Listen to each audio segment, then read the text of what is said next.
Okay. यिर्मयाह भविष्यद्वक्ता, उसमें यिर्मयाह की बुलाहट, यिर्मयाह का प्रचार, यिर्मयाह की सतावट, यहां तक हमने देखा है। अभी हम देखेंगे यिर्मयाह का विलाप। यिर्मयाह को विलाप करने वाला नबी बोला गया है। विलाप करने वाला नबी, परमेश्वर के लोगों के लिए रोने वाला नबी। हाँ, आइए हम शुरू करते हैं। सबसे पहले यिर्मयाह 9 का 1 से 3 देखते हैं। यिर्मयाह की किताब 9 का 1 से 3।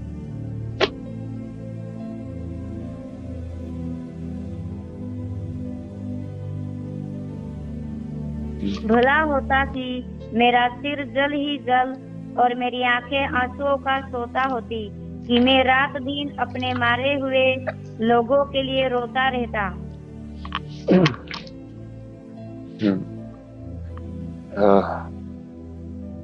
हाँ, आगे। भला होता कि मुझे जंगल में बटोहियों का कोई टिकाव मिलता, कि मैं अपने लोगों को छोड़कर वही चला जाता, क्योंकि वे सब व्यभिचारी है, वे विश्वासघातियों का समाज है।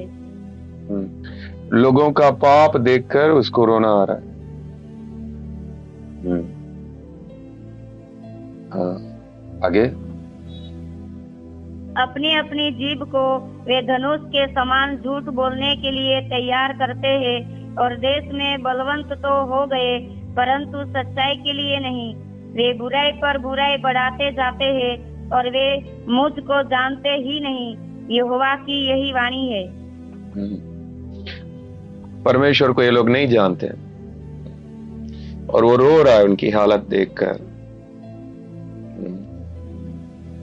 यहेजकेल को भी ऐसा ही बोला गया था।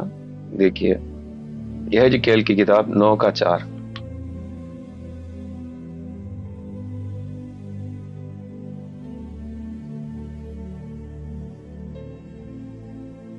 और यहोवा ने उससे कहा, इस यरूशलेम नगर के भीतर इधर उधर जाकर जितने मनुष्य उन सब घृणित कामों के कारण जो उसमें किए जाते हैं, सांसें भरते और दुख मारे चिल्लाते हैं, उनके माथों पर चिन्ह लगा दे। हाँ जी, ऐसे विश्वासी जो दूसरों के पाप देखकर दुखी हो रहे हैं, ऐसे लोगों पर माथों पर चिन्ह लगा दे।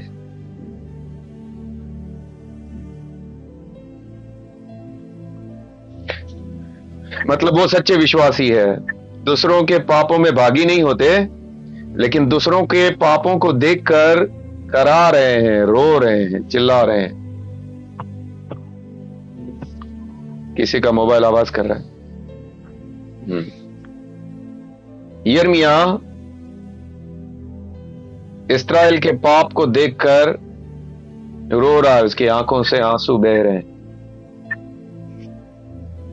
ओके, उसके बाद हम देखते हैं यिर्मयाह आने वाला न्याय को देखकर विलाप कर रहा है। यिर्मयाह 13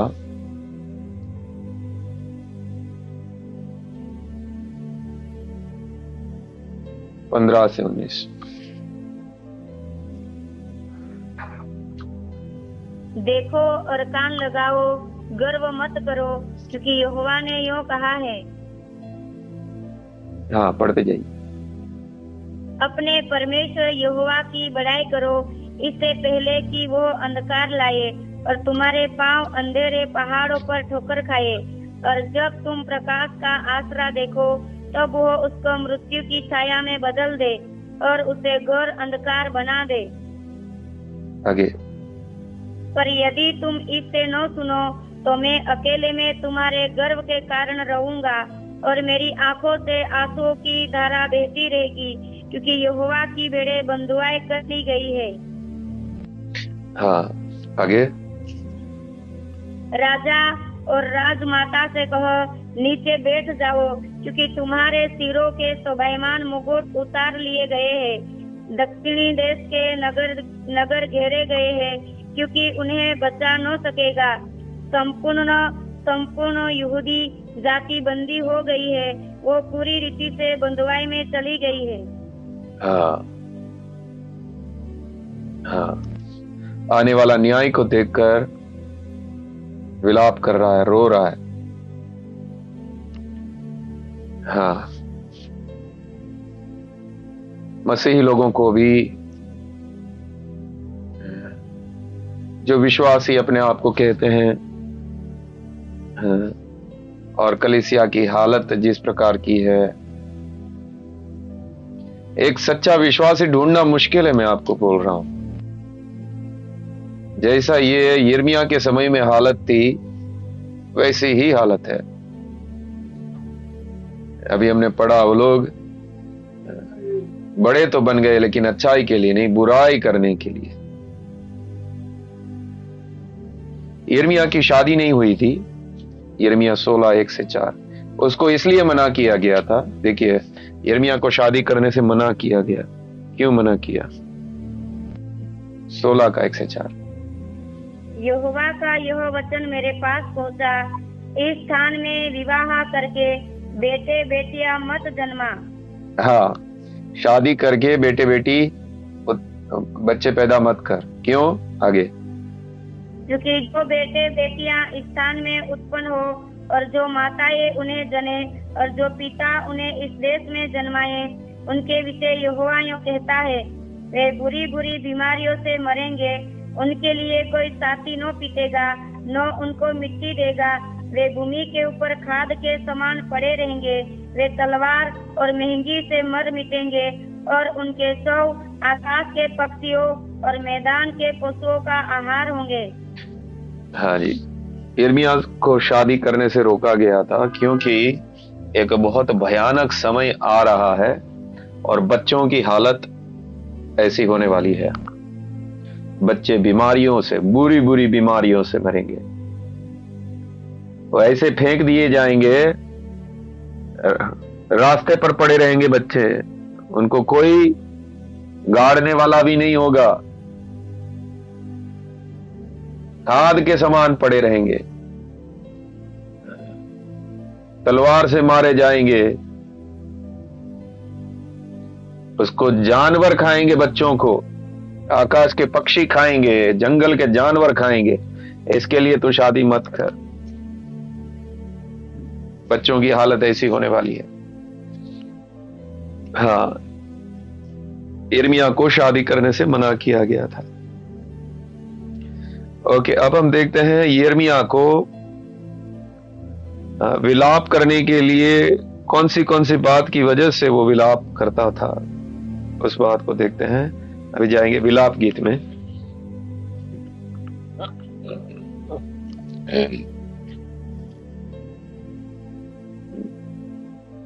विलाप गीत 1 का 1 पढ़ेंगे। जो नगरी लोगों से भरपूर थी, वह अब कैसी अकेली बैठी हुई है।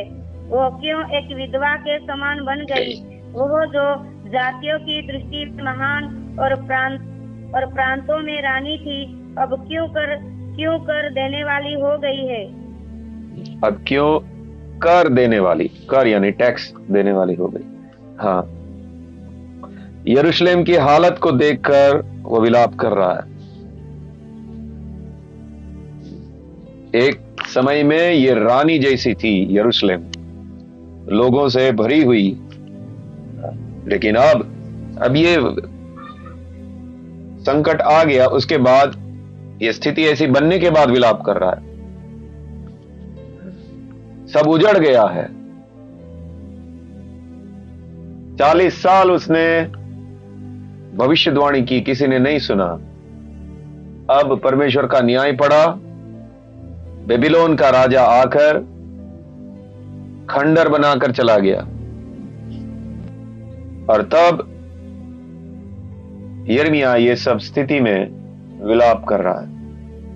पहला वो विलाप कर रहा है यरूशलेम की हालत को देखकर, विधवा जैसी बन गई।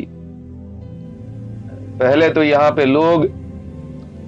लोगों से भरी हुई थी ये यरूशलेम, लेकिन अब अकेली है, विधवा से भर गई है, विधवा के समान हो गई है।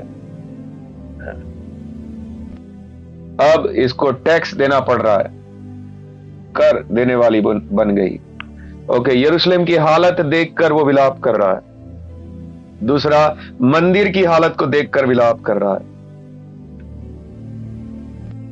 1:10 पढ़िए। द्रोहियों ने उसकी सब मनभावनी वस्तुओं पर हाथ बढ़ाया है। हाँ, अन्य जातियों को जिनके विषय में तूने आज्ञा दी थी कि वे तेरी सभा में भागी न होने पाएगी, उनको उसने तेरे पवित्र स्थान में घुसा हुआ देखा है। ऐसी जातियों को जिन्हें मंदिर में आने के लिए मना कर दिया था, वो लोग मंदिर में घुसकर मंदिर को अपवित्र किया। जिन जातियों को मना किया गया था कि वो लोग मंदिर में नहीं आ सकते, उन्होंने आकर अपवित्र किया। 2:6 और 7। उसने अपना मंडप बारी के मचान के समान अचानक गिरा दिया। अपने मिलाप स्थान का उसने नाश किया है। यहोवा ने सियोन में नियत पर्व और विश्राम दिन दोनों को भुला दिया है, और अपने भड़के हुए कोप से राजा और याजक दोनों का तिरस्कार किया है। यहोवा ने अपनी वेदी मन से उतार दी और अपना पवित्र स्थान अपमान के साथ तज दिया है। उसके भवनों की द्वारों को उसने शत्रुओं के वश में कर दिया। यहोवा के भवन में उन्होंने ऐसा कलहाल मचाया कि मानो नियत पर्वों का दिन हो।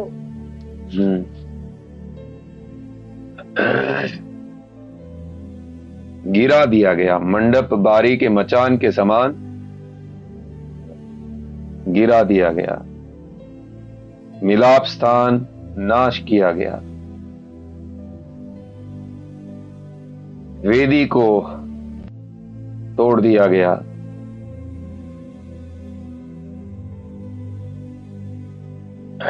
परमेश्वर ने अपना पवित्र स्थान तज दिया। ये सब देखकर वो विलाप कर रहा है। यरूशलेम की हालत, मंदिर की हालत। अब देखते हैं 4:9 और 10।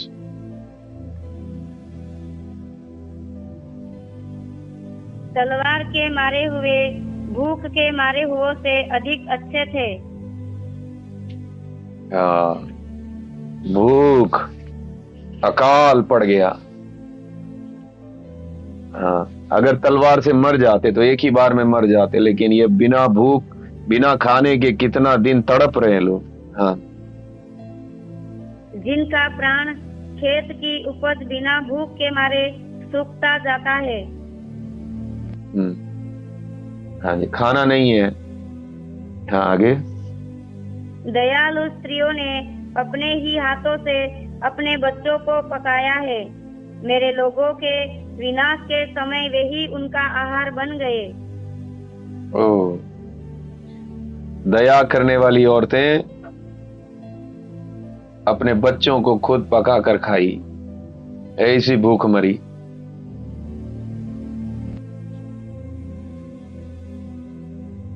ये सब देखकर वो विलाप कर रहा है। 2:20 भी पढ़िए।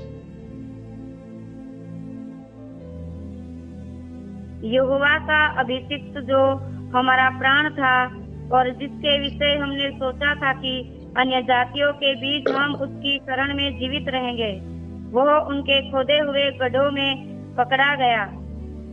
2:20 पढ़ा मैंने।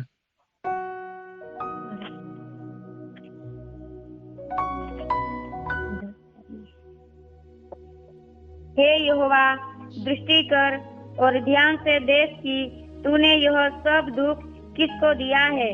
क्या स्त्रियां अपना फल अर्थात अपनी गोद के बच्चों को खा डाले? हे प्रभु, क्या याजक और भविष्यद्वक्ता तेरे पवित्र स्थान में घात किए जाए?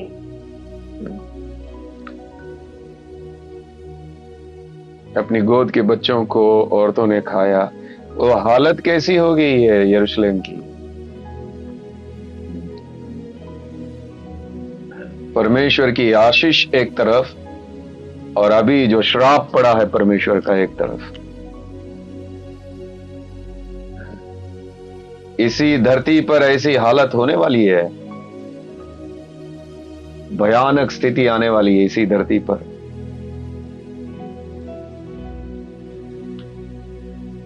अभी मसीही लोगों की हालत जो तकलीफों से जा रहे हैं बहुत अच्छी है। एक ऐसा समय इस धरती पर आने वाला है, भयानक समय।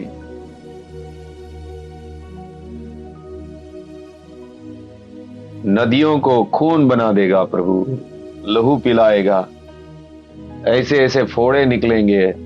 ये बहुत अच्छी हालत है, ये संसार के लोगों की जो हालत होने वाली है।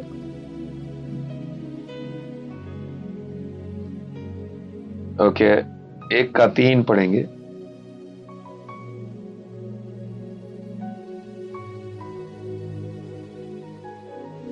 यहूदा दुख और कठिन दासत्व से बचने के लिए परदेश चली गई, परंतु अन्य जातियों में रहती हुई वो चैन नहीं पाती।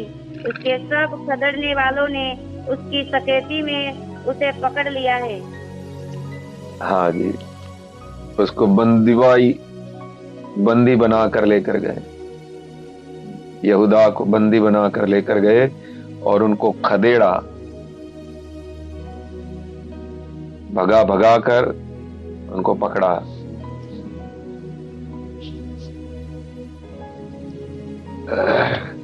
अकाल भूखमरी, उनको खदेड़ा गया, उनको पकड़कर बंधुआई बनाकर उनको लेकर गए। कौन लोग हैं? ये वाचा के लोग हैं, ये अब्राहम की संतान है, ये परमेश्वर की प्रजा है जो सब जातियों से अलग की गई, वो प्रजा है। उनकी हालत ऐसी, परमेश्वर का वचन न सुनने का, परमेश्वर के वचन को त्यागने का कारण है ये सब। जो इतना शुद्ध अशुद्ध को मानने वाले लोग, अभी देखो उनकी हालत। 2:15। सब बटोही तुझ पर ताली बजाते हैं, वे यरूशलेम की पुत्री पर यह कहकर ताली बजाते और सिर हिलाते हैं, क्या यह वही नगरी है जिसे परम सुंदरी और सारी पृथ्वी के हर्ष का कारण कहते थे? एक मिनट, मेरे को ओके, उसके बाद हम देखते हैं याजक लोगों की हालत क्या हुई थी, जो बहुत आदरणीय लोग माने जाते थे। 4:16। यहोवा ने अपने कोप से उन्हें तितर बितर किया, वो फिर उन पर दया दृष्टि न करेगा। न तो याजकों का सम्मान हुआ और न पुरनियों पर कुछ अनुग्रह किया गया। हाँ, सबको जो आदर के लोग थे उन सबको किसी के ऊपर दया नहीं की गई। 2:20 भी पढ़िए। हे यहोवा, दृष्टि कर और ध्यान से देख कि तूने यह सब दुख किसको दिया है। क्या स्त्रियां अपना फल अर्थात अपनी गोद के बच्चों को खा डाले? हे प्रभु, क्या याजक और भविष्यद्वक्ता तेरे पवित्र स्थान में घात किए जाए? पवित्र स्थान में मारा दुश्मनों ने आकर। हाँ जी, जो प्रभु के नाम से भविष्यवाणी करते थे, जो याजक थे, मंदिर में मारा, उनकी हत्या की गई।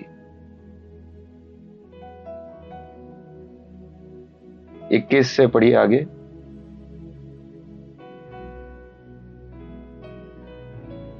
सड़कों में लड़के और बूढ़े दोनों भूमि पर पड़े हैं, मेरी कुमारियां और जवान लोग तलवार से गिर गए हैं। तूने कोप करने के दिन उन्हें घात किया, तूने निष्ठुरता के साथ उनका वध किया है। निष्ठुरता यानी बिना दया के। हाँ, 22 भी पढ़िए। तूने मेरे भय के कारणों को नियुक्त पर्वों की भीड़ के समान चारों ओर से बुलाया है, और यहोवा के कोप के दिन न तो कोई भाग निकला और न कोई बचा रहा है। जिनको मैंने गोद में लिया और पाला पोस कर बढ़ाया था, मेरे शत्रु ने उनका अंत कर डाला है। मैंने जिसको गोद में उठाया था उनको मार डाला गया। मेरे सामने सबको मैं गिरते देख रहा हूं। भयानक स्थिति, यहूदा की भयानक स्थिति। परमेश्वर का न्याय है। वचन न मानने का, वचन को त्यागने का नतीजा है।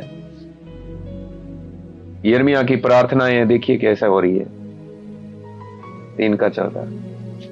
सब लोग मुझ पर हंसते हैं और दिन भर मुझ पर ढाल कर गीत गाते हैं। नहीं, माफ करें, 3:8 है।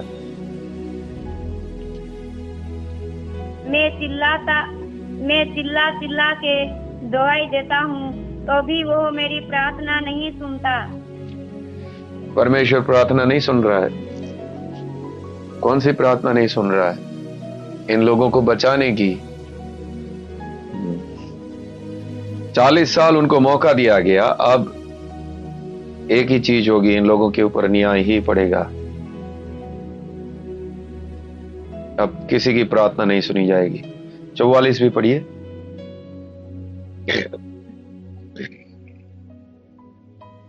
तूने अपने को मेघ से घेर लिया है कि तुझ तक प्रार्थना न पहुंच सके। हाँ, अपने आप को छुपा दिया तूने।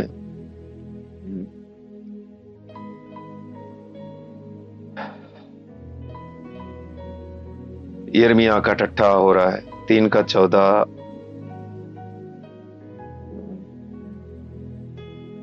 हाँ। सब लोग मुझ पर हंसते हैं और दिन भर मुझ पर ढाल कर गीत गाते हैं। 52 से 54।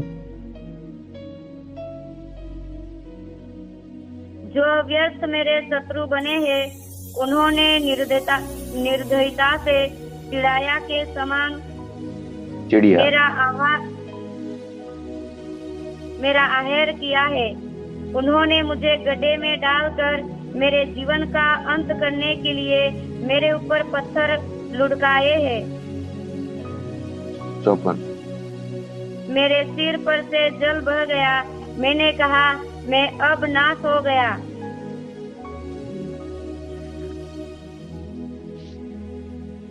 हाँ जी,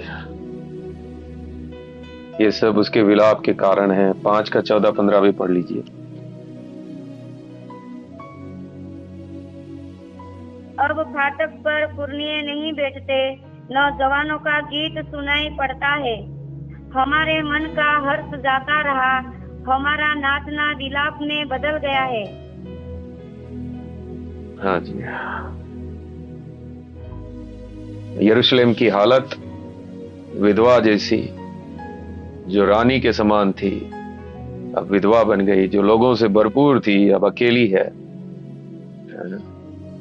अब दूसरों को कर देने वाली बन गई। मंदिर को अपवित्र किया गया, मंदिर को खंडर बनाया गया। अकाल, भूखमरी, बच्चे रास्ते पर पड़े हैं मरे हुए। उसको जानवर खा रहे हैं, उसको चिड़ी, उसको गिद्ध खा रहे हैं। खदेड़ खदेड़ कर मार रहे हैं, बंदी बनाकर उनको लेकर जा रहे हैं।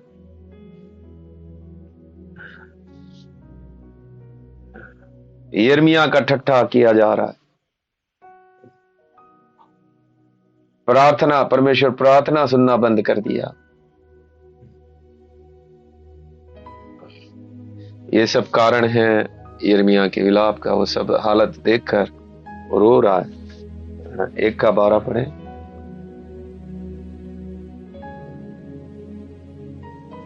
हे सब बटोहियों, क्या तुम्हें इस बात की कुछ भी चिंता नहीं?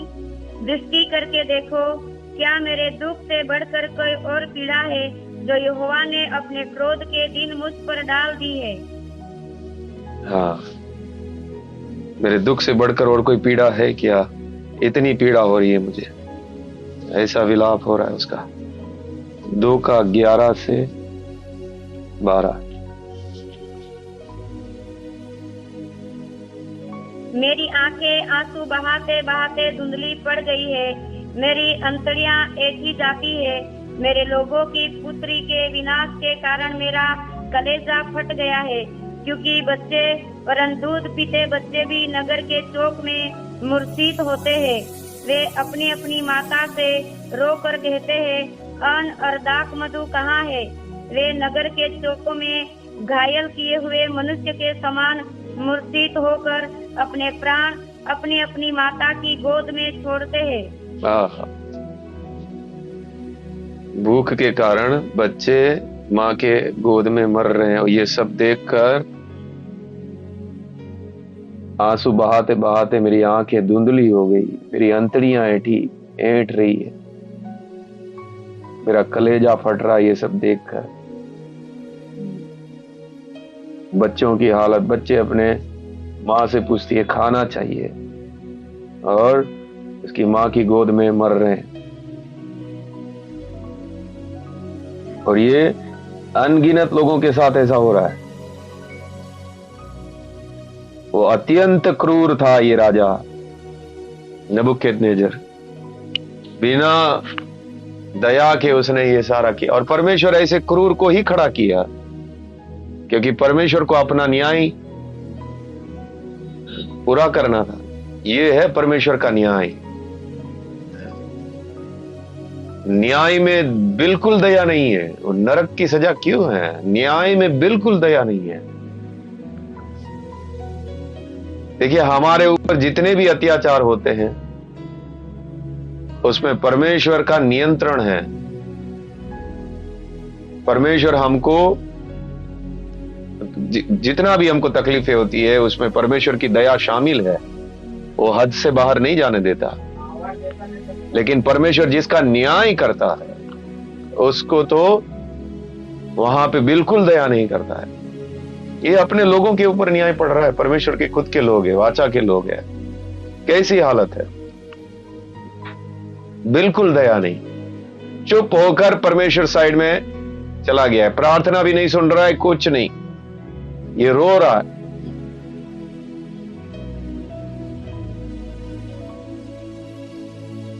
तीन का 48 से 51।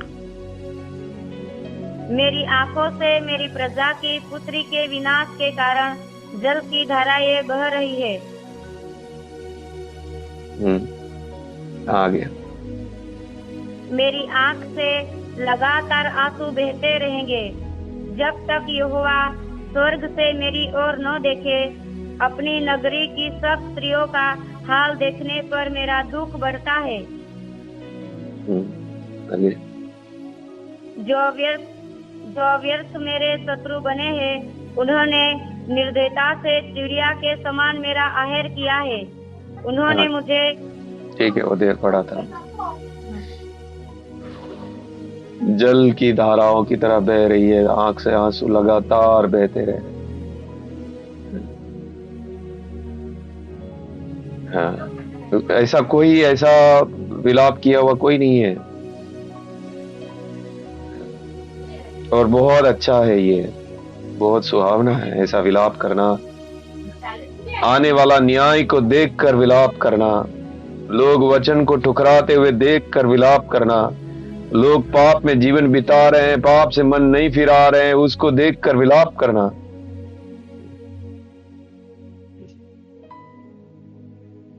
यहूदा की दो तरीके से हालत खराब थी। एक, उनकी शारीरिक हालत देखकर जो हो रहा था, दूसरा आत्मिक हालत। इन लोगों ने वाचा को पूरी रीति से तोड़ डाला है, और अभी इन लोगों की स्थिति ऐसी है, आत्मिक स्थिति, ये किसी भी रीति से इनके पास प्रमाण नहीं है कि अब ये परमेश्वर के लोग हैं। सारा प्रमाण मिट गया कि ये परमेश्वर के लोग हैं। परमेश्वर ने पहले ही जब मूसा की व्यवस्था दी थी, व्यवस्था विवरण 28 में आप पढ़ना, वहां पे परमेश्वर ने सीधा बोला था, अगर तुम लोग मेरी आज्ञाओं का पालन करोगे तो तुम पर आशीषें होगी, और अगर तुम मेरी वाचा को तोड़ोगे, मेरी आज्ञाओं का पालन नहीं करोगे, तब मैं जो तुम्हारे ऊपर श्राप डालूंगा। वहां पे जो एक से एक श्राप लिखा है वो सब पूरा हो रहा है इधर। वहां पे लिखा था कि तुम अपने बच्चों को खुद खाओगी, भागे भागे फिरोगे, और वहां पे जितने श्राप है वो सब पूरे नहीं हुए हैं, भयानक श्राप लिखे हुए थे।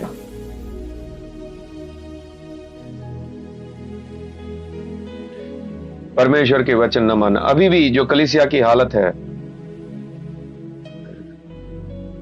जो लोग वचन को ठुकराए हुए हैं, जो वचन को पालन करना नहीं चाहते हैं, मेरे को अत्यंत पीड़ा तब होती है, मैं लोगों के पास वचन लेकर जाता हूं लेकिन लोग भाग रहे हैं, मुझे अपना दुश्मन समझ रहे हैं। लोग किस किस प्रकार से व्यवहार करते हैं, तुच्छ समझते हैं, मुझे तुच्छ समझते हैं, वचन को तुच्छ समझते हैं। बीच बीच में मैं आपको बोलता हूं, मेरा हालत ऐसा होता है, मैं सोचने लगता हूं मुझे कहीं नहीं जाना, ये वचन कोई स्वीकार करता नहीं है, मुझे कुछ नहीं करना है, मुझे घर पे बैठे रहना,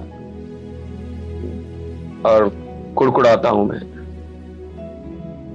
तेरा वचन कोई स्वीकार करना नहीं चाहता। जो लोग स्वीकार करते हैं वो लोग भी ठीक रीति से उसको आदर नहीं करते हैं।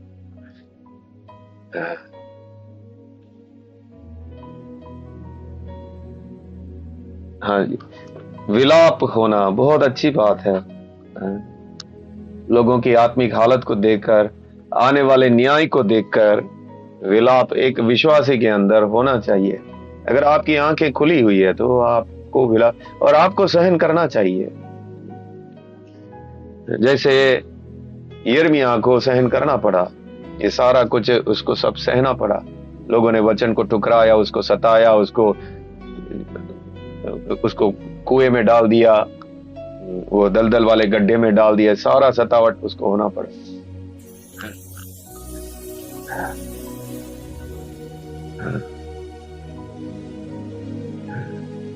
विलाप होना अच्छा है।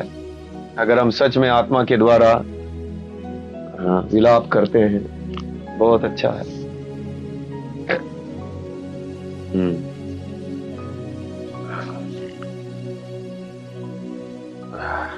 परमेश्वर किसी को जानबूझकर दुख नहीं देता।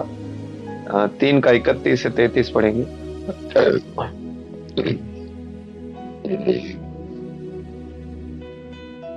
क्योंकि प्रभु मन से सर्वदा उतारे नहीं रहता, चाहे वो दुख भी दे तो भी अपनी करुणा की बहुतायत के कारण वो दया भी करता है।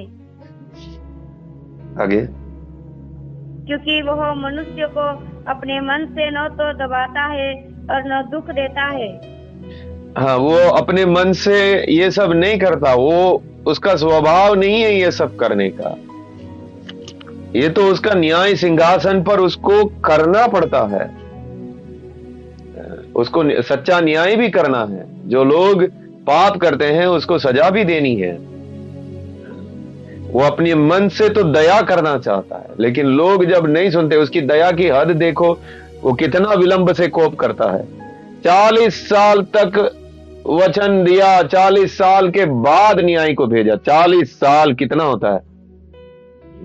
मेरी उम्र जितना, मेरा बचपन से लेके अभी तक 40 से भी ज्यादा हो गया। इतना तक वो इंतजार किया, और फिर उसने, जब इन लोग ने सुनना ही नहीं चाहा, तब उसने न्याय को भेजा। और फिर न्याय किया तो फिर जैसे न्याय के लायक थे ऐसा न्याय उनके लिए भेजा। पौलुस का विलाप देखते हैं, देखिए रोमियो 9 का 1 से 3। मैं मसीह में सच कहता हूँ, मैं झूठ नहीं बोल रहा, और मेरा विवेक भी पवित्र आत्मा में गवाही देता है कि मुझे बड़ा शोक है और मेरा मन सदा दुखता रहता है, क्योंकि मैं यहाँ तक चाहता था कि अपने भाइयों के लिए जो शरीर के भाव से मेरे कुटुंबी है, स्वयं ही मसीह से श्रापित हो जाता। आज इस्राएलियों के लिए विलाप कर रहा है कि वो लोग वचन को स्वीकार नहीं किए हैं, प्रभु यीशु मसीह का सुसमाचार। वो लोग नरक में जाने वाले हैं। मेरा मन लगातार शोकित होते रहता है, दुखता रहता है, मेरे लोग नरक में जा रहे हैं, उन्होंने मसीह को ठुकरा दिया। फिलिपियो 3:18।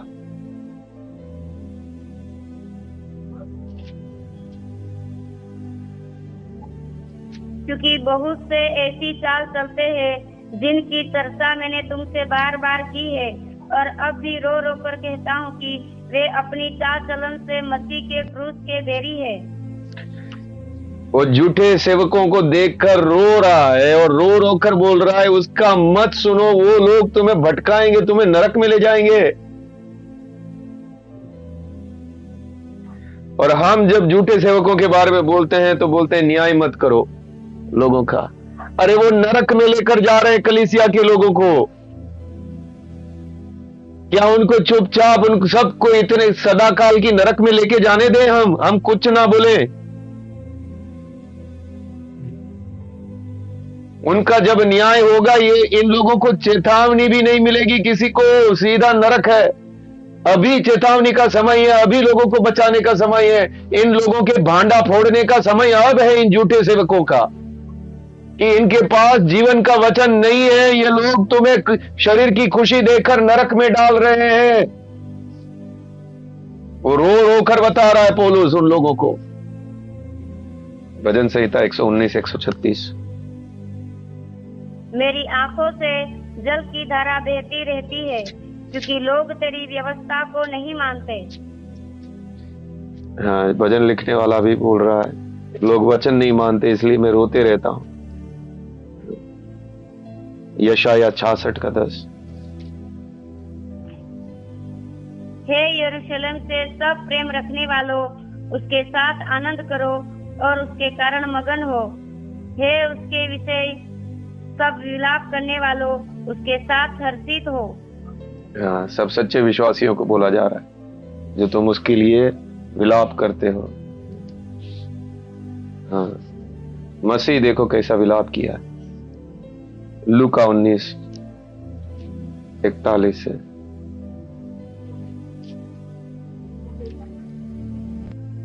जब वह निकट आया तो नगर को देखकर उस पर रोया।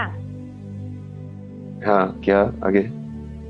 और कहा, क्या ही भला होता कि तू ही इस दिन में खुशल की बातें जानता, परंतु अब वे तेरी आंखों से छिप गई है। क्योंकि वे दिन तुझ पर आएंगे कि तेरे बैरी मोर्चा बांध कर तुझसे घेर लेंगे और चारों ओर से तुझे दबाएंगे, और तुझे और तेरे बालकों को जो तुझ में है मिट्टी में मिलाएंगे, और तुझ में पत्थर पर पत्थर भी न छोड़ेंगे, क्योंकि तूने उस अवसर को जब तुझ पर कृपा दृष्टि की गई न पहचाना। यीशु मसीह रो रहा है। अब तेरे ऊपर, यहाँ पर रोमी सरकार आकर उनके ऊपर अत्याचार करके सब खंडर कर दिया था। उस समय में, यिर्मयाह के समय में बेबीलोन आकर खंडर करके चला गया। यीशु मसीह के समय में रोमी लोग आकर खंडर करके चला गया। और यीशु रो रहा है न्याय के आने से पहले। तूने तेरी कृपा का समय नहीं पहचाना, तूने मुझे ठुकरा दिया। हाँ, हमारे हृदय में भी विलाप हो इन सब बातों के लिए। सच्ची प्रार्थना में जरूर इन आत्माओं के लिए विलाप है जो आने वाले न्याय में परमेश्वर के भयानक प्रकोप का प्याला पीने वाले हैं। मसीह ने जो प्याला पिया, उस मसीह को स्वीकार नहीं कर रहे। उनके पापों का दंड उनको खुद भुगतना पड़ेगा। जो कलीसिया की हालत है, जो लोग पाप में मजा लेना चाहते हैं, जो लोग मन फिराना नहीं चाहते हैं, जो लोग सच्चा मार्ग लेना नहीं चाहते हैं, और विलाप करने वालों का जीवन कैसा होना चाहिए। वो छोटी मोटी बातों को लेकर बखेड़ा खड़ा करने वाले नहीं है। समय ऐसा नहीं है छोटी छोटी बातों को लेकर बखेड़ा करने का। भयानक न्याय आने वाला है सबके ऊपर, हमारे ऊपर प्रकट किया गया है। भयानक न्याय आने वाला है, भयानक न्याय आने वाला है। हमारी प्रार्थनाओं में वो विलाप शामिल हो इन आत्माओं के लिए। सदा काल के नरक में फेंके जाएंगे, उसमें पास्टर होंगे, उसमें विश्वासी, उसमें ये सब बड़े बड़े पोप और ये सब रेवरेंड बनकर बैठे हुए, बिशप बनकर बैठे हुए फेंके जाएंगे, ये सब के सब जिन्होंने वचन को ग्रहण नहीं किया है। किसी पर दया नहीं होगी। जो परमेश्वर की इच्छा पूरा किया है, परमेश्वर की इच्छा पर चला है, वो मार्ग जिसने स्वीकारा है वही बचेंगे।